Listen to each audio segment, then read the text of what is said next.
अक्ष टीवी देख रहे दर्शकों का बहुत बहुत स्वागत है। मैं हूं प्रवीण कोमल, आपका दोस्त, आपका होस्ट। और हमारे साथ हैं कबीर फाउंडेशन के फाउंडर डायरेक्टर कमलेश। कबीर, कमलेश जी, आपका बहुत बहुत स्वागत है। आपका बहुत बहुत स्वागत और दर्शकों का मेरी ओर से प्यार भरा नमस्कार। थैंक यू जी। दोस्तों, आज हम बात करेंगे एक खास तरह की बीमारी जो बच्चों में पाई जाती है। बच्चे मन के सच्चे, सारे जग की आंख के तारे। और लेकिन कई बार बड़ी दुखद परिस्थिति माँ बाप के लिए ये हो जाती है कि बच्चा अजीब तरह का व्यवहार करने लगता है, बिहेवियर उसका बिल्कुल चेंज होता है। तो शुरू में जब बच्चा बोलना सीखता है तो उसके बाद ये जो चिन्ह है, ये लक्षण है बच्चे में ये पाए जाते हैं। तो उस बीमारी का नाम होता है ऑटिज्म। ऑटिज्म एक कॉमन बीमारी हम कह सकते हैं। इसके बारे में काफ़ी कहा भी गया है, काफ़ी सुना भी गया है, कई केस भी इस तरह के हम देखते हैं। लेकिन आज एक एक्सपर्ट के तौर पर कमलेश जी हमारे साथ हैं। कमलेश जी, सबसे पहले हमारे दर्शकों को आप ये बताइए कि क्या होती है ये ऑटिज्म। जब हमारे जहन में ये वर्ड आता है ऑटिज्म जी, अगर देखें तो 2000 से पहले की मैं बात करूँगा जी, तो 2000 से पहले कोई ये नहीं जानता था कि ऑटिज्म होता क्या है। कुछ बच्चों में हमारे इंडिया में भी ऐसे सिम्टम्स थे जी, बट लोगों ने इसको जोड़ दिया जैसे अंधविश्वास के साथ, या फिर हम इसको ये कह सकते हैं कि बच्चा मेरा जिद्दी हो गया। हाँ, जिद्दी हो गया। लेकिन 2005 के बाद में जैसे यूएसए ने इस पे वर्क करना स्टार्ट किया, अगर फर्स्टली हम देखें तो यूएसए पे इस पे बहुत अच्छा वर्क कर रहा है, तो उन्होंने इसका नाम दिया ऑटिज्म। और ऑटिज्म को हम ऐसे समझ सकते हैं कि किसी भी बच्चे का जो व्यवहार है, उसका बिहेवियर है, उसका सडनली चेंज हो जाना। सडनली, हाँ, अब सडनली कैसे चेंज हो जाता है कि जैसे एक बच्चा है, बैठा है, बैठे बैठे वो एग्रेसिवनेस दिखाएगा, वो अपने आप को हिट भी कर सकता है, या हम इस कई बार देखते हैं कि उसके पेरेंट्स जो है उसको कॉल कर रहे हैं, उसका नाम पुकार रहे हैं, लेकिन बच्चा जो है उसका ध्यान कहीं और है। इसलिए इस बीमारी को हम अगर हिंदी लैंग्वेज में समझे तो इसे हम कहते हैं संलीनता की बीमारी। कि एक बच्चा जो है उसने अपने अकॉर्डिंग एक रूटीन सेट कर दिया, वो उसी का हैबिचुअल है और उसी में रहना वो पसंद करेगा। अगर आप उसको इंटरफेयर करोगे तो फिर वो आपका कहना नहीं मानेगा, वो उसके उलट आपका उसका जो बिहेवियर है वो चेंज होने लग जाएगा। आत्ममुग्ध जैसे हम कह सकते हैं। हाँ, अपने आप में मगन रहना। हाँ, अपने आप में मगन रहना। लेकिन इसको अपने आप में मगन रहना, इस वर्ड को हम बीमारी के साथ नहीं जोड़ सकते। जी जी। लेकिन ऑटिज्म को हम एक पर्टिकुलर डिजीज के साथ जोड़ के देखते हैं। लेकिन कुछ बच्चे जो होते हैं वो जैसे नॉर्मल बच्चे हैं, उनमें सीखने की बहुत ही एक क्रिस्टी होती है, इच्छा होती है। तो उनका दायरा, उनकी जो शब्दावली, उनका जो सामान्य ज्ञान जो है वो काफ़ी एज के साथ बढ़ता जाता है। ऐसे केसेस में, ऑटिज्म के केसेस में जो वोकैबुलरी होती है बच्चों की, तो उस पर फर्क पड़ता है। बिल्कुल पड़ता है। अगर वोकैबुलरी की हम बात करें जी, तो आपने देखा होगा कि जैसे ऑटिज्म की हम बात कर रहे हैं जी, तो हम ऑटिज्म को बेस बना के चलते हैं जी। जैसे एक शिशु अवस्था में बच्चा है। अब शिशु अवस्था में बच्चा है तो हमने देखा है कि 4 से 5 महीने के बाद में वो एक्सप्रेशन की लैंग्वेज को अंडरस्टैंड करने लगता है। तो 3 से 4 महीने तो पेरेंट्स को ये पता ही नहीं चलता कि इसमें ऑटिज्म है या नहीं है। फिर उसके बाद में जैसे वो किसी वॉइस को पकड़ना स्टार्ट करेगा, या जैसे कोई उसकी तरफ मुस्कुराएगा तो वो मुस्कुराएगा, तो फिर एक्सप्रेशन की लैंग्वेज शुरू होती है। लेकिन प्रॉपर हम ऑटिज्म की बात करते हैं तो ये 2 से 2.5 साल के बाद में जब बच्चा जो है उसमें परफेक्शन आना शुरू हो जाता है, जैसे मम्मी पापा, डैडी या मॉम, दादा दादी, ये वर्ड जब बोलना शुरू करता है और इन वर्ड में जैसे फंबल आ गया, वो प्रॉपर उसका प्रोनाउंसिएशन नहीं कर पाता, तो यहाँ से हम कह सकते हैं कि उसमें कुछ प्रॉब्लम है। हाँ, लेकिन इसमें अगर हम देखें तो कुछ लोग ये समझते हैं कि नहीं, डम एंड डेफ वाले बच्चों को भी ऑटिज्म के साथ कोरिलेट कर देते हैं। लेकिन कई बार मेरा खुद का पर्सनल एक्सपीरियंस अगर हम देखें तो जरूरी नहीं है कि जिस बच्चे को कम सुनाई देता है वो ऑटिज्म के लक्षण हो सकता है वो मे भी बिल्कुल ठीक हो, लेकिन फिजिकली कोई उसके ऑर्गन में कोई प्रॉब्लम हो सकती है। तो हम डम एंड डेफ को जो है वो ऑटिज्म के साथ नहीं जोड़ सकते। कुछ बच्चों में हमने ये भी देखा है कि एक बच्चा जो है वो 5-6 साल का जब तक था, 2nd-3rd क्लास तक वो पढ़ता था, वो बिल्कुल नॉर्मल चल रहा था। तो सडनली जो है उसका बिहेवियर चेंज होता है, और चेंज होने के बाद में 6 महीने, साल भर बाद में जब स्क्रीनिंग कराई जाती है तो पता चलता है कि इसमें ऑटिज्म के सिम्टम्स आना शुरू हो गए। तो ये हम प्रॉपर तरीके से नहीं कह सकते। और साइंस की भी अगर हम बात करें तो साइंस जो है वो पिछले 15 से 20 साल पे इस फील्ड में वर्क कर रही है और बहुत अच्छे से वर्क भी कर रही है जी। लेकिन साइंस जो है वो इसके सिम्टम्स पे काम कर रही है। कोज की अगर हम बात करें तो अभी इसके कोज पे साइंस ने काम तो किया जी, लेकिन इसका एग्जैक्ट कोज क्या है जी, ये अभी पकड़ में नहीं आया जी। क्यों नहीं आया? क्योंकि कुछ केसेस में हम देखते हैं कि जैसे डिलीवरी टाइम में किसी मदर के जो है वो प्रेगनेंसी के टाइम में कुछ प्रॉब्लम थी और उस वक्त ब्रेन का डेवलपमेंट नहीं हुआ या कुछ बीमारी हो गई या कुछ प्रॉब्लम हो गई, तो उस वजह से भी ऑटिज्म आ जाता है जी। कुछ में जेनेटिकली आ जाता है, लेकिन कुछ ऐसे बच्चे भी हैं जो 4 से 5 साल 6 साल 7 साल तक वो ठीक थे और फिर ऑटिज्म के शिकार हो जाते हैं। तो उस वक्त साइंस यहाँ कंफ्यूज हो जाती है कि फिर इसके सिम्टम्स आए कहाँ से। तो कॉज पे अभी काम चल रहा है, बट इसका एग्जैक्ट कॉज क्या है उस पे अभी साइंस पहुंची नहीं है। और जो ऑटिज्म का शिकार बच्चे होते हैं उनमें सहानुभूति की भावना जो कम होती है, इसलिए वो अपनी भावनाएं व्यक्त नहीं कर पाते। जैसे हमने कई बार देखा कि भूख लग गई ऑटिज्म वाले बच्चे को, तो वो क्या करेगा कि बजाय इसके कि मुझे खाना दे दो, वो अपनी मम्मी का हाथ पकड़ेगा, उसे रसोई तक खींच कर ले जाएगा। ऐसा होता है? हाँ बिल्कुल होता है। और इसके साथ साथ में कुछ और भी चीजें आ जाती है इसमें जी। एक इसको अगर हम देखें तो ऑटिज्म में माइल्ड भी होता है और मॉडरेट भी होता है। मॉडरेट भी होता है। इसके अलावा हम देखें बिहेवियर भी होता है जी। इसके अलावा हमने देखा है कि बच्चे बोल भी नहीं पाते, कई बच्चों में हमने देखा है कि वो सुन भी नहीं पाते। तो यहाँ पे एक सिम्टम्स नहीं होके इसके अलग अलग सिम्टम्स होते हैं। तो कुछ बच्चे जो है वो अगर भूख लगी है तो वो एग्रेसिव हो जाएंगे, कुछ बच्चे जो है वो खामोश हो जाएंगे, कुछ बच्चे जो है जैसे आपने बोला कि हाथ पकड़ के लेके जाएंगे, और कुछ बच्चों में हमने देखा है कि जैसे वो दूसरों के साथ कम्युनिकेशन स्थापित नहीं कर पाते। घर पे अगर देखोगे तो पेरेंट्स के साथ बिल्कुल ठीक चलेंगे, वो पेरेंट्स से बात भी करेंगे, लेकिन जब बात करने की जब बारी आती है तो जैसे कि आपने बोला कि एक्सप्रेशंस, तो वो प्रॉपर सेंटेंस पे नहीं जाके वर्ड्स पे वर्क करते हैं। जी जी। जैसे अगर उनको भूख लगी है तो वो ये नहीं बोलेंगे कि मुझे खाना खाना है, वो सिर्फ वर्ड बोलेंगे खाना खाना। तो यहाँ पे प्रॉब्लम होती है सेंटेंस के साथ में, तो ऐसे बच्चों में ज्यादातर सेंटेंस की प्रॉब्लम आती है। सो दोस्तों, जिस तरह ऐसे बच्चों के साथ सेंटेंस की डॉक्टर साहब ने बताया कि प्रॉब्लम होती है, तो इसमें कई बच्चे जो हैं बेहद जीनियस भी होते हैं, बेहद जीनियस होते हैं, लेकिन जब वो बोलते हैं उनका जो IQ भी सामान्य बच्चों की तरह होता है, लेकिन जब वो बोलते हैं, जब वो एक्सप्रेस अगर विचारों का भावनाओं को व्यक्त करने की बात आए, यहाँ पर वो चूक जाते हैं। और जब वो एक ही तरह का व्यवहार करते रहते हैं तो क्या वो हिंसक भी हो जाते हैं बच्चे? सर अगर हिंसा वाली जहाँ बात करते हैं कि हिंसक क्यों हो जाते हैं बच्चे, तो मैंने केसेस में स्टडी की है कि इसके पीछे का रीजन होता है पेरेंट्स जी। पहले मैं इसमें ब्लेम करूंगा पेरेंट्स को जी। अब क्यों होते हैं इसको अंडरस्टैंड करना जरूरी है। जब एक बच्चा जो है आपका जिद कर रहा है जी, ऑटिज्म का शिकार है, और वो किसी चीज के लिए आपको बार बार वो रिपीट कर रहा है, तो कर क्यों रहा है? ऑटिज्म की वजह से पेरेंट्स समझते हैं कि ये जिद कर रहा है, तो वो उसको डांटते हैं। और ऐसे बच्चों का हमेशा है कि जब आप उनके साथ एग्रेसिवनेस, जैसे मैं कहता हूं कि मैंने उसको आंख दिखाई तो वो आपको आंख दिखाएंगे। तो एक रीजन तो ये होता है। दूसरा होता है कि एक बच्चा जो है वो बोल नहीं पाता, ऑटिज्म का शिकार है, बोल नहीं पाता, एक्सप्रेशंस को शो नहीं कर पाता क्योंकि वो लेट है, माइल्ड है। अब उस सिचुएशन में जब उसको भूख लगी है, उसको पानी चाहिए या उसका टॉयज है, वो उसको चाहिए, और जब वो उसको चाहिए तो सामने से जब उसको आउटपुट नहीं मिलता तो फिर वो एग्रेसिव हो जाता है। तो ये ज्यादातर केसेस में यही चीजें आती है। कम्युनिकेशन जब उनका डिले करता है, जब वो जो चीज उनको डिले कर रही है तो वो एग्रेसिवनेस पे आएंगे।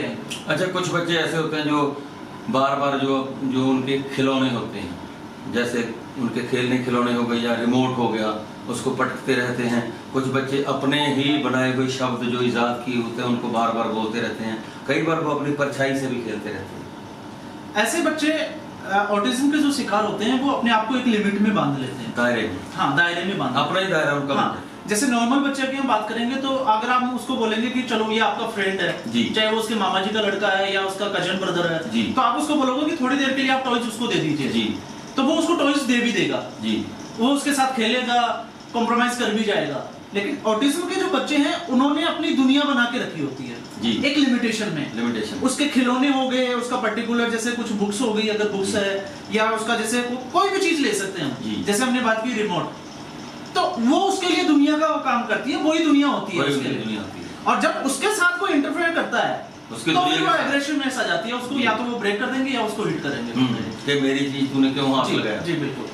तो यहाँ पे ये चीजें होगी उसके साथ, मतलब बहुत ज्यादा अपनेपन की भावना भी हो जाती है, लगाव उस चीज के साथ। नहीं, लगाव नहीं कह सकते, उन्होंने अपना दायरा फिक्स कर रखा होता है, उनकी दुनिया वहां तक ही होती है, उससे ज्यादा ना वो सोच पाते हैं।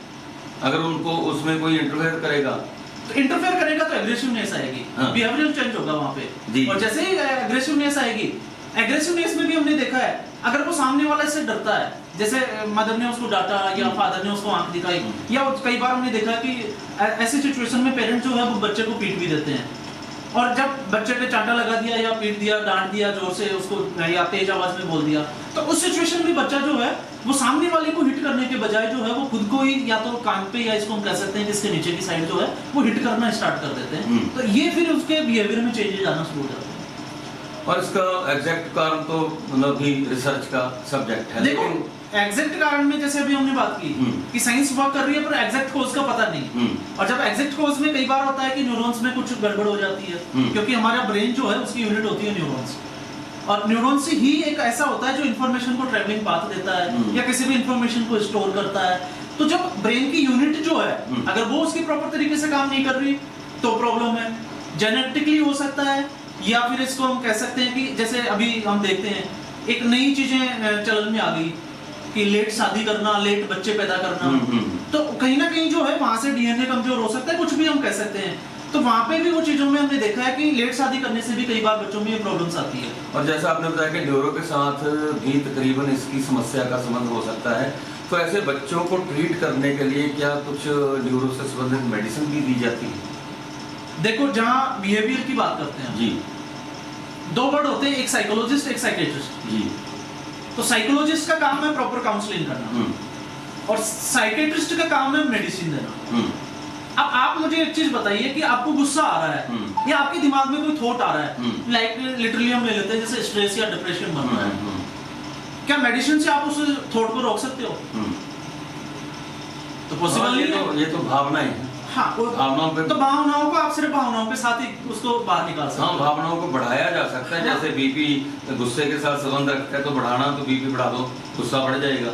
तो अगर हमें उसको निकालना है हाँ। तो फिर प्रॉपर उस थॉट पे वर्क करना पड़ेगा, उस थॉट को ही बाहर निकालना। थॉट को बाहर निकालना, तो मेडिसिन इसका प्रॉपर इलाज नहीं है। राइट। और कुछ ऐसा भी कहा जाता है कि कई बार गर्भावस्था में अगर मदर में थायराइड की कमी हो तो भी बच्चे इधर को उनमें ऐसे लक्षण पाए जाने की संभावना रहती है। देखो सर, हमने अभी थोड़ी देर पहले यही बात की थी जी, कि मदर जो है जी, गर्भावस्था में वो क्या सोचती है, क्या खाती है, जी, ये बहुत बड़ा मैटर करता है। जी। पहले हमने देखा कि पहले के जमाने में जो है वो जब प्रेगनेंसी टाइम होता तो लास्ट के 3 मंथ ऑलमोस्ट, जब बच्चा 5 महीने से ऊपर का होता है, तो उसके बाद में आपने देखा होगा कि घरों में अच्छी फोटोग्राफीज वगैरह लगाते हैं। हाँ।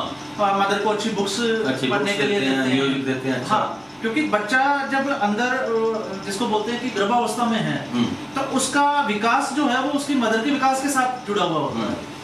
तो उस वक्त हमें इन चीजों का भी ध्यान रखना होता है कि वो क्या सोचती है, क्या खाती है, न्यूट्रिशन वैल्यू उसकी क्या है।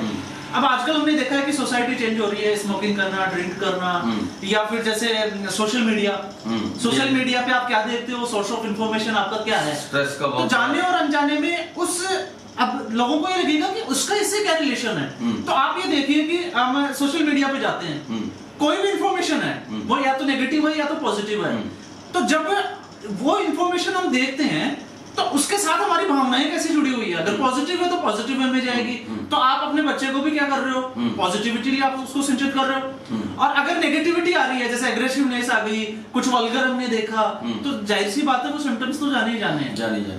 तो ये दोनों चीजें हैं। फिर हम पहले के जमाने में देखते थे, हम जैसे महाभारत की बात कर लेते हैं, तो हमने सुना है कि अभिमन्यु जो था वो चक्रव्यूह में जाना तो उसके आ गया, लेकिन बाहर निकलना नहीं आया। क्यों नहीं आया? क्योंकि जब हम उस स्टोरी को प्रॉपर तरीके से समझते हैं, क्योंकि उसकी मदर को नींद आ गई थी। तो अब पूरी बात यहाँ आके टिक जाती है कि मदर क्या खाती है और क्या सोचती है। बहुत बड़ा तो इसका बहुत बड़ा रोल होता है। अब ये अलग बात है कि हम धीरे धीरे जो है वो पाश्चात्य संस्कृति, वेस्टर्न कल्चर का हम फॉलो करने लगे। और आप एक चीज और नोट करिए, क्या वेस्टर्न कल्चर जो है वो इंडियन कल्चर को फॉलो करने लग गया, तो उसका जाहिर सी बात है असर आएगा। अच्छा, जैसे इस प्रकार कई बच्चे बड़े हिंसक हो जाते हैं, तो आप ऐसे बच्चों को जब ट्रीट करते हैं, जब उनको ट्रेन करते हैं, तो आपके साथ इस तरह की कोई समस्या पैदा होती है कि कोई बच्चा हिंसक हो जाए? नहीं, ऐसा ये नहीं है कि एक ही बार होता है, बार बार होता है। बार बार? हाँ, क्योंकि वो उनका नेचर है। नेचर है, हम उनके अगेंस्ट नहीं जा सकते। क्योंकि बच्चे में एग्रेसिवनेस है तो वो आया इसीलिए है कि उसको एग्रेसिवनेस को उसको ठीक करना है हमें, उसके बिहेवियर को कंट्रोल करना है। अब हम उससे ये उम्मीद करें कि ये एग्रेसिवनेस नहीं दिखाएगा तो ऐसा तो है नहीं। तो बच्चों का उस वक्त जो है वो प्रॉपर तरीके से उसके साथ में, जिसको कहते हैं कि हम बड़े चुस्ती फुर्ती के साथ में, जिसको कहते हैं सिंसियरली प्यार के साथ उसको ट्रीट करना, लेकिन उसको नजरअंदाज नहीं कर सकते उसके एक्टिविटीज को, क्योंकि अगर तो उसके पास में चाहे वो आपका मोबाइल हो सकता है, आपका लैपटॉप हो सकता है, या कोई भी आपका इक्विपमेंट्स हो सकता है, वो आपको हिट कर सकता है। और जैसे कि कमांड जो लेते हैं बच्चे, जैसे मदर बच्चे को कहती है चुन्नू ऐसा मत कर, तू मार पड़ जाएगी, तो चुन्नू संभल जाता है बिल्कुल। तो ऐसे बच्चे क्या कमांड जल्दी ले लेते हैं या थोड़ा लेट लेते हैं या कमांड लेते ही नहीं? देखो, जैसे अभी हमने बात की थी कि इन्होंने अपनी दुनिया जो है एक लिमिटेशन में बना रखी है। अब आप उसको कैसे ट्रीट करते हो? तो इन बच्चों में एक खास बात हमने देखी है कि जब हम इनके साथ में खुद अगर गुस्से में हैं, हाँ, तो उसका रिप्लाई भी गुस्से से ही आएगा। ओके, मतलब जैसी आपकी देखना चाहे परेशानी, हाँ, तो आईना होते हैं। हाँ, इनको आप प्यार के साथ ही ट्रीट कर सकते हो। और जब हम इनको प्यार के साथ ट्रीट करते हैं और आप उनकी दुनिया में वो स्पेस दे देते हैं, आपको उनको नहीं देना। अगर वो सामने वाला बच्चा आपको अपनी दुनिया में स्पेस दे देता है, तो फिर वो आपको अंडरस्टैंड कर जाता है, इजाजत देता है। हाँ, तो फिर वो आपको अंडरस्टैंड कर जाएगा, फिर थोड़ा इजी हो जाएगा। तो इसका मतलब ये हुआ कि वो ज्यादा जीनियस हैं कि वो पहले देखेंगे कि ये आदमी मेरे लायक फिट है या नहीं। अगर फिट हो तो आपको आने देंगे वो अपने दायरे में। अब देखो सर, जैसे आपने जीनियस का नाम ही ले लिया, तो पहले तो हम यही समझ लेते हैं कि जीनियस क्या होता है। आप और मैं, या जैसे प्लेनेट अर्थ पे किसी भी एनिमल्स की बात कर लेते हैं, क्योंकि हम भी सोशल एनिमल हैं। बिल्कुल बिल्कुल। तो आपके जैसा कोई दूसरा नहीं होगा जिसका सोचने का तरीका आपके जैसा हो, आपकी जैसी शकल सूरत हो, या मेरे जैसा भी नहीं होगा, या जैसे ऑडियंस है तो ऑडियंस के जैसा भी नहीं होगा। तो हम अपने आप में जीनियस है, पहली चीज। दूसरा होता है कि ऐसे बच्चे ज्यादा जीनियस हम उनको इसलिए कहते हैं कि हमारा जैसे प्लेनेट अर्थ पे जब यूनिवर्स चलता है तो ये एनर्जी की फॉर्म में चलता है, क्योंकि आप भी एक एनर्जी हो, मैं भी एक एनर्जी हूँ। अब एनर्जी रिफ्लेक्शन हो रही है, इसलिए हमारा जो जिसको कहते हैं कि फोटोग्राफ जो है वो इसमें चल रहा है कैमरे में, क्योंकि हमारा हम भी तो एक एनर्जी की फॉर्म ही है। ये हमारा स्थूल शरीर हो गया, स्थूल शरीर के पीछे फिर हमारा सूक्ष्म शरीर हो गया, सूक्ष्म शरीर के पीछे हम देखते हैं कि मनोमय कोश, फिर हमारा जैसे सच्चिदानंद या जिसको हम कहते हैं आत्मा वाला पार्ट हो गया। तो हमारी जो एनर्जी है उसमें डाइवर्जन ज्यादा होता है। क्यों? क्योंकि हमने अलग अलग तरीके से इसको डिवाइड कर रखा है। मुझे जॉब पे जाना है, मुझे मेरी फैमिली को देखना है, मुझे मेरी स्टडी का पार्ट को कंप्लीट करना है, मुझे मेरे जिसको बोलते हैं फ्रेंड सर्कल को वो करना है। तो हमारी जो एनर्जी है वो डाइवर्ट हो रखी है। लेकिन उन बच्चों ने क्या कर रखा है कि अपने आप को लिमिटेशन में बांध दिया, तो उनकी एनर्जी का डाइवर्जन नहीं होता, तो उनकी एनर्जी सेंट्रलाइज होती है। और जब एनर्जी सेंट्रलाइज होती है तो उनकी वर्क एफिशिएंसी के साथ में उनका रिजल्ट या काम करने का जो तरीका होता है वो बढ़ जाता है। तो हमारा इसलिए नहीं बढ़ता क्योंकि हम कंसंट्रेट नहीं कर पाते। अच्छा, हमने वैसे जो आम नॉर्मल बच्चों के साथ देखा है, वो छोटे छोटे बच्चों के साथ कुछ वीडियो भी हमारे पास आते हैं कि प्यारे दर्शकों, आपने भी देखा होगा कि बच्चे मोबाइल फ़ोन से बहुत ज़्यादा खेलते हैं, बड़े शौक से खेले वगैरह। छोटे छोटे जो बच्चे होते हैं, 2-2 साल के बच्चे, वो खेल पे पूरा ध्यान देते हैं, सोशल साइट्स पे वो वर्क करने लगते हैं। तो क्या ऐसे बच्चे भी मोबाइल वगैरह गेमिंग के साथ इंटरेक्ट करते हैं अपने आप? देखो, जैसे हमने अब सोशल मीडिया पे चले गए, क्योंकि हम थोड़ा सा टॉपिक से अब चेंज मूव कर गए अलग डायरेक्शन में, तो इसमें हम अब इसको अपनी लैंग्वेज में एक बार समझ लेते हैं। साइंस में अगर हम जाते हैं, जैसे मैं आपके सामने बैठा हूँ या आप मेरे सामने बैठे हैं, तो अगर हम हमारी एज ए हार्डवेयर अपने आप को देखते हैं तो हमारा एक ही ब्रेन होता है। बट जब आप साइंस में स्टडी करते हो तो फिर हमारा ब्रेन जो है वो 4 पार्ट में डिवाइड हो जाता है। जैसे फ्रंटल हो गया, फ्रंटल का मतलब ये सोचने का काम करेगा, फिर हमारा ऑक्सीपिटल हो गया, इन ब्रेन हो गया, मिड ब्रेन हो गया। लेकिन एज ए साइकोलॉजी अगर हम इसकी स्टडी करते हैं तो फिर हमारा जो ब्रेन है वो 2 पार्ट में डिवाइड हो जाता है। अब चाहे तो आप उसको कॉन्शियस सबकॉन्शियस कह लो, चाहे कॉन्शियस अनकॉन्शियस कह लो। अब अनकॉन्शियस के बाद में फिर साइकोलॉजी एक वर्ड और लेके आ गया, सबकॉन्शियस। 3 आ गई, 3। नॉर्मली जब हम पढ़ते हैं साइकोलॉजी में, तो सबकॉन्शियस, कॉन्शियस, अनकॉन्शियस। हाँ, वो इसलिए आ गया क्योंकि मेरा मन करता है कि ये मुझे करना चाहिए, ये कॉन्शियस हो गया। एक मन करता है कि नहीं करना है, ये अनकॉन्शियस हो गया। एक करता है कि करूं कि नहीं करूं, जिसको बोलते हैं कि मिडिल अवस्था जिसको, तो वो आ गई हमारी सबकॉन्शियस का पार्ट। महापुरुषों की लैंग्वेज में जाते हैं ऋषि मुनियों की, तो फिर हो गया चेतन मन और अचेतन मन। चेतन, अचेतन और अवचेतन। हाँ, मैं उसी पे आ रहा हूँ। तो इस पे आ गए।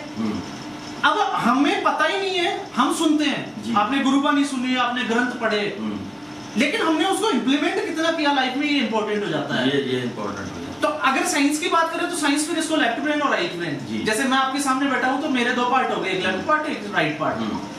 तो हमारा जो ब्रेन है उसका लेफ्ट पार्ट किन चीजों पे वर्क करता है और राइट पार्ट किन चीजों पे वर्क करता है, ये इंपॉर्टेंस रखता है। बहुत बड़ी कुदरत का करिश्मा देखा। हाँ, अब लेफ्ट ब्रेन काम करता है, इसे हम लॉजिकल ब्रेन कहते हैं। जी। आपके साथ मेरे क्वेश्चन आंसर डिबेट चल रही है, ये मेरा लेफ्ट ब्रेन का काम है, जी। इसलिए इसको लॉजिकल ब्रेन कहते हैं। जी।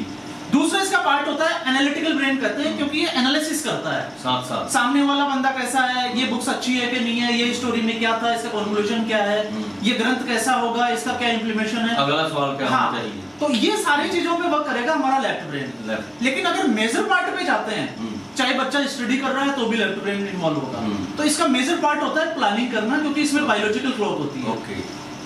अब प्लानिंग का मतलब कल मुझे कितने बजे उठना है, किससे मिलना है, क्या बात करनी है, क्या डील करनी है, मेरे बिजनेस का क्या प्लानिंग है, वो सारा जो पार्ट है वो लेफ्ट ब्रेन का है।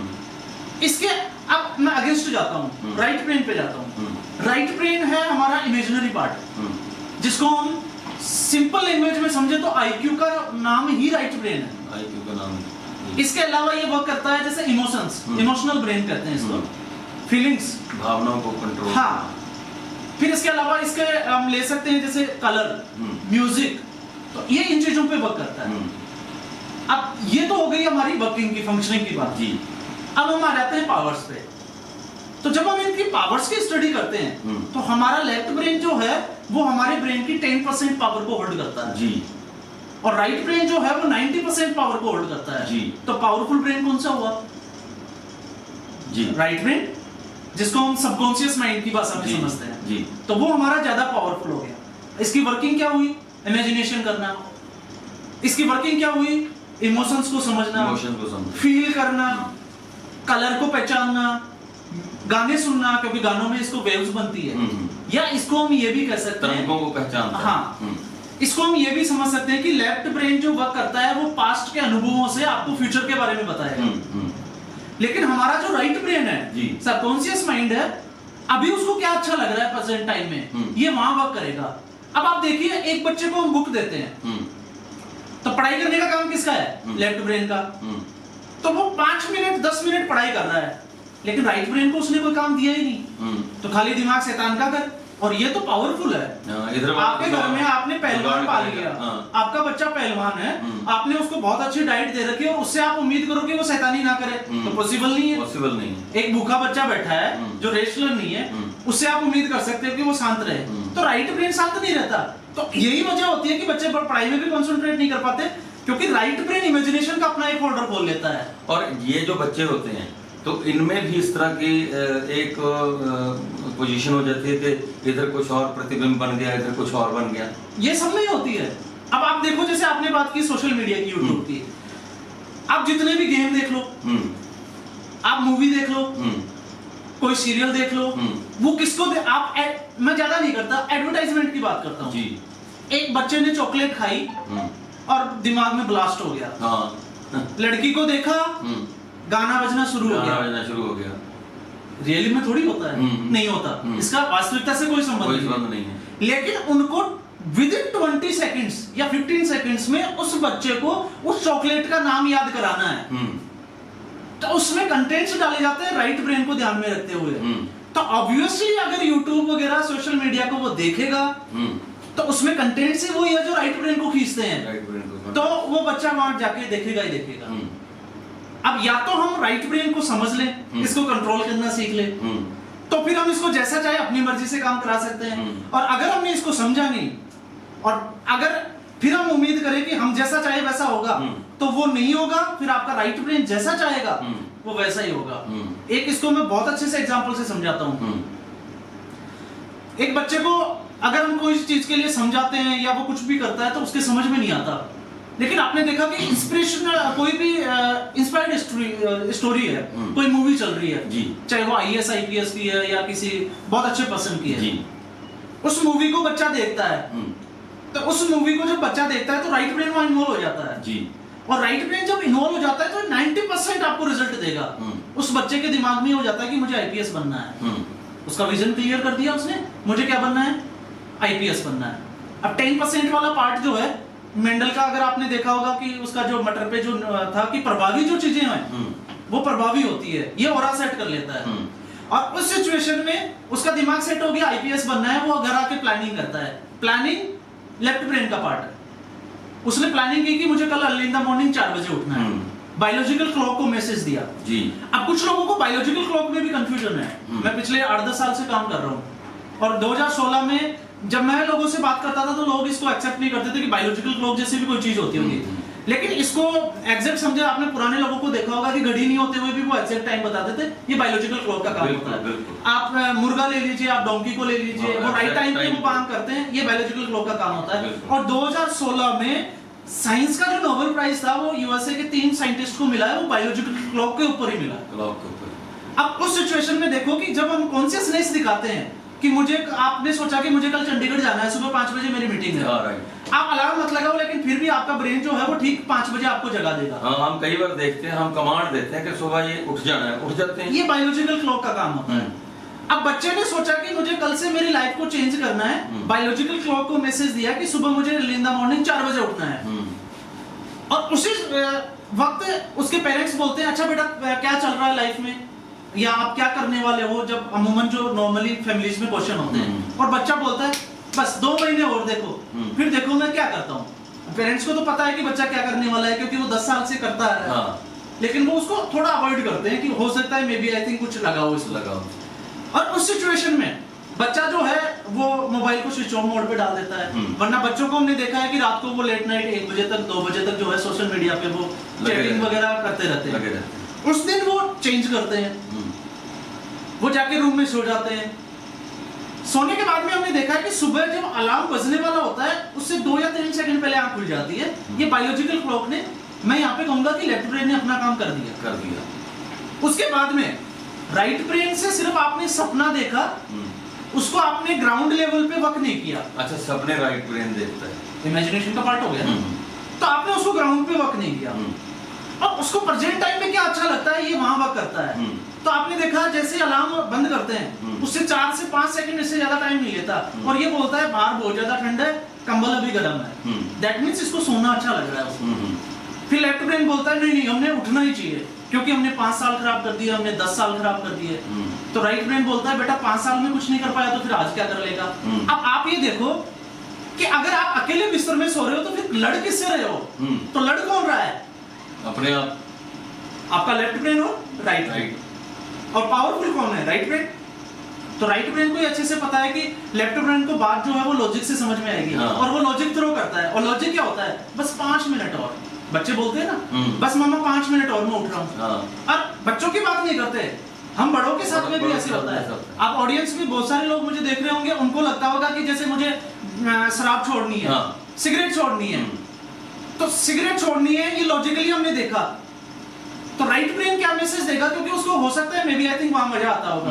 तो राइट ब्रेन बोलता है आज अच्छे से पी लेते हैं, कल से छोड़ देंगे। क्योंकि ये नहीं करने देगा।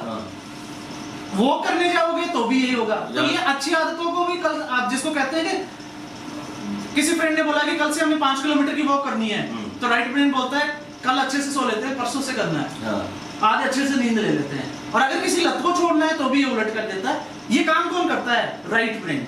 यानी कि राइट ब्रेन जो है वो शैतानियों का ही एक तरह से कह दीजिए। सर शैतानी तो नहीं, शैतानी इसलिए कहते हैं क्योंकि हम इसको प्रॉपर यूटिलाइज नहीं कर पाते हैं। वरना अगर हम देखें तो जैसे वैदिक संस्कृति की हम बात करते हैं, वैदिक एरा की, तो वैदिक एरा में ऋग्वेद पे चले जाते हैं जी। हम बहुत से घरों में देखते हैं अर्धनारीश्वर, आधा नर और आधा नारी जी। तो इसका मतलब हो गया एक आधा शिव होता है और आधा पार्वती। जैसे मैं अगर आपके सामने बैठा हूँ तो मेरा लेफ्ट पार्ट जो है वो शिव है और राइट पार्ट जो है वो पार्वती है। या इसको मैं कह सकता हूँ कि ये मेरी मेल पार्ट की फंक्शनिंग है, ये मेरी फीमेल पार्ट की। और यही वजह है जितने भी हवन शुभ कार्य होते हैं तो हमेशा वाइफ जो है वो राइट हैंड साइड में बैठती है। अब इसमें कंट्रोवर्सी कहाँ जाती है? ऋषि मुनियों ने ना जाते जाते बातें जो है वो सीधे तरीके से नहीं समझाई। उन्होंने कैसे समझाई? कहते हैं कि संतों की वाणी ऐसे होती है कि समझ में आ जाए तो बहुत कुछ है, नहीं आए तो फिर कुछ नहीं है। तो उन्होंने ये बोला कि किसी भी कामयाब व्यक्ति की सफलता के पीछे एक औरत का हाथ होता है। अब हमने उसको पढ़ा तो हमने शादी कर ली अच्छी औरत से, फिर बाद में 4 साल बाद में देखा यार लाइफ तो स्पॉइल हो रही है। मैं वैसे टारगेट नहीं करता फीमेल्स को, बट अब मैं इसको प्रॉपर स्टोरी में आता हूँ। लोग ना सोचते नहीं है, जब हम इसका एनालिसिस करते हैं, जिन लोगों ने ये बोला कि हमारी सफलता के पीछे एक औरत का हाथ होता है, चाहे वो स्वामी विवेकानंद हो, एपीजे अब्दुल कलाम हो, या जैसे गौतम बुद्ध हो, पहले वो नरेंद्र था तब शादी की थी उसने, उसके बाद में छोड़ दिया था। तो ये बात जो है वो बंदे बोल के गए हैं जिन्होंने उम्र भर शादी ही नहीं की, कुंवारे रहे, और हमें क्या ज्ञान देके चले गए कि हर आदमी की सफलता के पीछे किसका हाथ है? औरत का। तो इसका मतलब उनका औरत कहना किसको था? तो औरत का मतलब था हमारा सबकॉन्शियस माइंड, राइट ब्रेन। मतलब हमारी सफलता के पीछे हमारे सबकॉन्शियस पार्ट का हाथ है। और अगर ये हमारे साथ है तो फिर हम इसमें बहुत कुछ कर सकते हैं। और इसका देखो जनरली प्रेजेंट टाइम में एक एग्जांपल से और समझ लेते हैं। मैं अगर मेरे फ्रेंड को ये बोलता हूँ, जैसे मैं कहीं से ट्रेवल करके आ रहा हूँ रात को 12 बजे, सर्दियों का टाइम है, मैंने उसको बोला कि आप मुझे रेलवे स्टेशन से पिक करना है और घर पे ड्रॉप करना है, तो आप देखिए एक्सक्यूज, क्योंकि राइट ब्रेन को ठंड लगेगी, रात को उठ के कौन जाएगा, क्यों? क्योंकि सामने वाला भी मेल फंक्शनिंग कर रहा है और मैं भी मेल फंक्शनिंग कर रहा हूँ, तो बात समझ में नहीं आएगी। वो एक्सक्यूज करेगा कि पापा मुझे परमिशन नहीं देते हैं, गाड़ी की चाबी पापा के पास है, पेट्रोल नहीं है, पंक्चर है, तमाम तरह के एक्सक्यूज होंगे।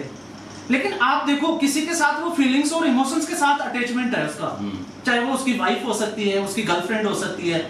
क्यों? क्योंकि उसकी लैंग्वेज कौन समझता है? Right brain. और उसने बोला कि 1 बजे मुझे पिक करना है, बंदा 11 बजे से वेट कर रहा होता है। क्यों? क्योंकि वहां पे राइट ब्रेन जो है, सबकॉन्शियस जो पार्ट है, वो 90% पावर्स के साथ वर्क करता है। और जब वहां पे वो वर्क होता है तो फिर हम इसको अनबिलीवेबल कह लो, चमत्कार कह लो, या फिर जिसको हम भगवान कहते हैं कि इसका तो भगवान का साथ है। तो भगवान जैसी चीज यहाँ नहीं आती, यहाँ सारा काम फिर सबकॉन्शियस पार्ट करता है। तो ये दोनों चीजें अलग अलग हो जाती है। सो प्यारे दर्शकों, आपने ये चर्चा जो चल रही है, तो इसमें आप सोच रहे होंगे कि बात चल रही थी बच्चों की, तो ऑटिज्म के बारे में, तो अभी हम ये ब्रेन के बारे में, तो ये बहुत गहरा संबंध है। आगे चलकर हम आपको डॉक्टर साहब इसी तरह बताएंगे कि ये जो बच्चे होते हैं, इनमें राइट ब्रेन और लेफ्ट ब्रेन की क्या पोजीशन होती है।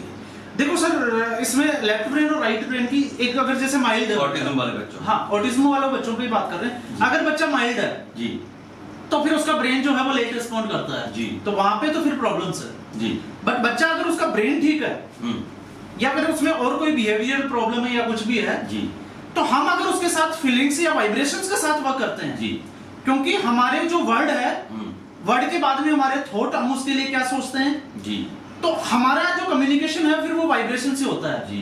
क्योंकि अगर हम यूनिवर्स की बात करते हैं तो यूनिवर्स इमर्जेस फ्रॉम थॉट्स, तो we are the creators. God को हम क्रिएटर नहीं कह सकते, हम ब्रह्मांड को खुद चलाते हैं, हमारे विचार कैसे हैं वो इस ब्रह्मांड को चलाते हैं। तो उस बच्चे का अगर हम राइट ब्रेन को अंडरस्टैंड कर जाते हैं, उसमें वाइब्रेशंस के साथ वर्क करते हैं, तो फिर वो आपको रिस्पॉन्ड करना स्टार्ट कर देता है। और वहां से कोशिश करें बच्चों को सोशल करने की, क्योंकि ऐसी सिचुएशन में पेरेंट्स जो है वो बच्चों को एक कमरे में बंद करते हैं, क्योंकि कई पेरेंट्स को ये लगता है कि मेरा स्टैंडर्ड बहुत हाई है और उनमें हीन भावना आ जाती है अपने ही बच्चों को लेके।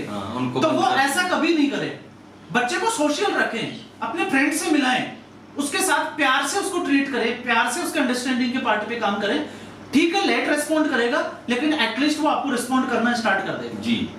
तो यहाँ पे पेरेंट्स को पेशेंस रखने की जरूरत होती है। अच्छा, अभी तक आप कितने ऐसे बच्चे हैं उनको ट्रीट कर चुकी हैं? मैं ऑलमोस्ट लगभग 46 के आसपास बच्चों को मैंने ऐसे देखा है जी। और मेरे पास जो बच्चे आते हैं, मेरा पर्सनल एक्सपीरियंस जो पिछले 3 साल में है, ऑलमोस्ट मेरे जो बच्चे हैं वो रिकवर कर जाते हैं, सोशल हो जाते हैं। जी, कैसा तजुर्बा है मतलब आपका इस सिलसिले में पूरा? देखो बच्चों ने जैसे कई बार देखे हैं कि बच्चे मुझे हिट भी कर जाते हैं, वो भी मैंने देखा है। और मैंने कई बार ये भी नोट किया है कि मैं बैठा हूँ और बच्चे प्यार से आके मुझे गले लगाते हैं या मेरे गाल पे किस करके चले जाते हैं, तो वो चीजें भी मैंने नोट की है। अच्छा, गालियां? हाँ, अब्यूसिव, वो देखो गालियों का संबंध सीधा हमारी फैमिली से होता है। फैमिली से होता है। फिर आप बच्चे की गलती नहीं है, अगर बच्चा गाली दे रहा है ना तो फिर पता चल जाता है कि उसकी परवरिश कहाँ से हुई है। ये जल्दी सीखते हैं या लेट सीखते हैं गालियां? नहीं सर, गाली पॉजिटिविटी और नेगेटिविटी ये माहौल से सीखते हैं। माहौल से। अगर बच्चे के सामने पेरेंट्स झगड़ा कर रहे हैं, एक दूसरे को अब्यूसिव वर्ड यूज कर रहे हैं, तो डेफिनेटली बच्चा यूज करेगा। और अगर पेरेंट्स उन चीजों को ध्यान रखते हैं तो बच्चा भी यूज नहीं करेगा। तो ये डरते भी हैं? हाँ बिल्कुल डरते हैं। मतलब ज्यादा डर, इनमें ज्यादा डर की भावना पाई जाती है? नहीं, डर की भावना तो देखो कोई भी बच्चा हो, बच्चे को पता ही नहीं है कि लालच क्या है, ग्रेडीनेस क्या है, क्लेवरनेस क्या है, उसको नहीं, एक जब हम बात करते हैं, यही आप बोल रहे हैं कि बच्चे को पता नहीं लालच क्या है, लेकिन जब किसी भी बच्चे को हम टॉफी दिखाते हैं तो वो ऐसे पकड़ लेगा, तो ये क्या हुआ? देखो, ये हम डालते हैं ना, हाँ, ये हम पैदा करते हैं, मतलब वो छोटे बच्चे को ही है ना। हाँ, ये हम पैदा करते हैं ना, ये भावना डालता कौन है जी? क्यों? मतलब वो लालच उधर से शुरू हो गया, बस फिर उसने कुछ अच्छा किया, हमने उसको टॉफी दी, टॉफी का उसको स्वाद अच्छा लगा, टेस्ट अच्छा लगा, तो इसको ये मोटिवेशनल काम करता है उसका, उसके लिए मोटिवेशन हो जाता है, उसको पता है कि जब मैं अच्छा करूंगा तो मुझे टॉफी मिलेगी। और ऐसे बच्चों को ट्रीट करने के लिए आप ऐसे कुछ एक्सपेरिमेंट करते हैं? नहीं सर, एक्सपेरिमेंट जैसे थेरेपी का नहीं, ये थेरेपी का पार्ट है, थेरेपी का। हाँ, कुछ बच्चे जैसे किसी को मैंगो पसंद है, तो अगर आपको उसके बिहेवियर को चेंज करना है या उसको अपनी फॉर्म में लेके आना है, तो उसके सामने आपको मैंगो रखना पड़ेगा जी। और जब वो अच्छा करेगा तो उसको आपको मैंगो देना पड़ेगा, तो वो बच्चा रिस्पॉन्ड करना स्टार्ट कर देगा। ये थेरेपी का पार्ट है जी। Good good. सो हमारे जो इस चर्चा को विराम तो हम नहीं कह सकते देना है, ये तो अनंत चर्चा है, जैसे कहते हैं कि हरि अनंत हरि कथा अनंता, तो भगवान के जितने भी ये चमत्कार है, जितने कुदरत के ये करिश्मे हैं, उनके बारे में हम ज़्यादा से ज़्यादा भी चर्चा कर सकते हैं। और आप हमारे जो दर्शक हैं, जो इस तरह के जो माँ बाप हैं जिनके बच्चे ऑटिज्म का से प्रभावित हैं, उनको आप क्या मैसेज देना चाहेंगे? देखो, सबसे पहले तो मैं यही मैसेज देना चाहूँगा जी कि अभी हम सोसाइटी में देखते हैं जी कि अगर किसी पेरेंट्स के या आप अपनी सोसाइटी में ऐसे बच्चों को देखते हो तो पहले तो उनको हीन भावना के साथ नहीं देखें जी, क्योंकि बच्चे जहाँ होते हैं उनको नहीं पता क्लेवरनेस क्या है, ग्रेडीनेस क्या है, एंगर क्या होता है या स्माइल क्या होती है, उनको नहीं पता। वो सोसाइटी में जैसा उनके साथ बिहेवियर किया जाता है वो वैसा ही करते हैं जी। दूसरा, जब भी आप ऐसे सिम्टम्स देखते हैं तो कभी भी इसको ब्लाइंड फेथ के साथ जाके नहीं देखें जी, क्योंकि मैंने देखा है कि ऐसे बच्चों को लोग जो है अंधविश्वास में लेते हैं कि किसी ने कुछ करा दिया होगा, जादू टोना हो गया होगा जी। इसको आप साइंटिफिकली देखें जी, और साइंटिफिकली देखने के साथ में बच्चों को कभी भी सोसाइटी से दूर ना रखें जी, उनको सोशल करें, उनको पार्क लेके जाएं, नजरअंदाज ना करें, क्योंकि मे भी हो सकता है वो किसी को नुकसान पहुंचा दे जी, तो आप उसको नजरअंदाज ना करें, उस पर प्रॉपर तरीके से ध्यान रखें, लेकिन फिर भी ज्यादा से ज्यादा उनके कितने आप फ्रेंड्स बनवा सकते हो, उनसे कैसे प्यार से ट्रीट कर सकते हो, लोगों से कैसे उनको सोशल कर सकते हो, शादी पार्टियों में उनको लेके जाएं, उनका ध्यान रखें। बट इसका मतलब ये नहीं है कि आप उसको घर में बंद कर दें। अगर हम उनको घर में बंद करेंगे तो ये प्रॉब्लम्स बढ़ती ही चली जाएंगी, लेकिन अगर हम इनको सोशल करना सीख जाते हैं या अच्छे काउंसलर के पास ले जाकर अगर इनकी काउंसलिंग कराते हैं जी, तो ठीक है, मान लेते हैं वो बहुत अच्छा नहीं कर सकते अपनी लाइफ में, लेकिन वो सोशल हो जाएंगे तो एटलीस्ट जो है वो जिसको कहते हैं कि उनके साथ कोई गलत तो नहीं कर सकता, तो हम उन चीजों पे वर्क कर सकते हैं। सो प्यारे दोस्तों, हमारे साथ है डॉक्टर कमलेश कबीर, जो कि कबीर फाउंडेशन के फाउंडर डायरेक्टर हैं। इन्होंने हमें ऑटिज्म के बारे में बहुत अच्छी बातें बताई। डॉक्टर साहब, आपका बहुत बहुत धन्यवाद इस चर्चा में भाग लेने के लिए। और साथ ही साथ दोस्तों, आपसे गुजारिश है, जैसा डॉक्टर साहब ने बताया हमें, कि अपने बच्चों को शारीरिक एक्टिविटीज़ जो हैं ज़्यादा से ज़्यादा करवाएं। और सबसे बड़ी बात है कि पहले उनको आप समझें, फिर समझाएं, फिर उनको चीज़ों को सिखाएं और छोटे छोटे वाक्यों में उनसे बातचीत करें। और साथ साथ दोस्तों, एक बहुत बड़ी बात है कि उनको तनाव मुक्त रहें। कोई ऐसा काम ना करें जिससे आपका बच्चा टेंशन ले, तनावग्रस्त हो। और साथ ही साथ दोस्तों, हीन भावना बिल्कुल न रखें। कुदरत के ये फूल हैं, तो इनको इसी तरह से अपना प्यार देते रहें। और समस्या कोई बहुत बड़ी नहीं होते, इन बच्चों को ट्रीट किया जा सकता है, और कंप्लीटली ठीक नहीं, लेकिन ठीक किया जा सकता है। तो इससे आपको काफ़ी समझने में, बच्चों का व्यवहार समझने में काफ़ी मदद मिली होगी। और इसके साथ ही गुजारिश है कि अगर कोई भी इस तरह का बच्चा ऑटिज्म का जो शिकार हो, तो उसको आप कबीर फाउंडेशन में ले जाकर डॉक्टर कमलेश कबीर से परामर्श कर सकते हैं। और हम डॉक्टर साहब का अपने कमेंट बॉक्स में भी आपको नंबर भी देंगे इनका, साथ ही साथ डिस्क्रिप्शन में भी इनका नंबर देंगे। और दोस्तों, एक काम आपने और भी ज़्यादा जरूरी है वो करना है, वो ये कि देखते रहिए हमारा चैनल अक्ष टीवी। धन्यवाद। हर खबर ਲਈ ਸਬਸਕ੍ਰਾਈਬ ਕਰੋ ਅਕਸ਼ ਨਿਊਜ਼।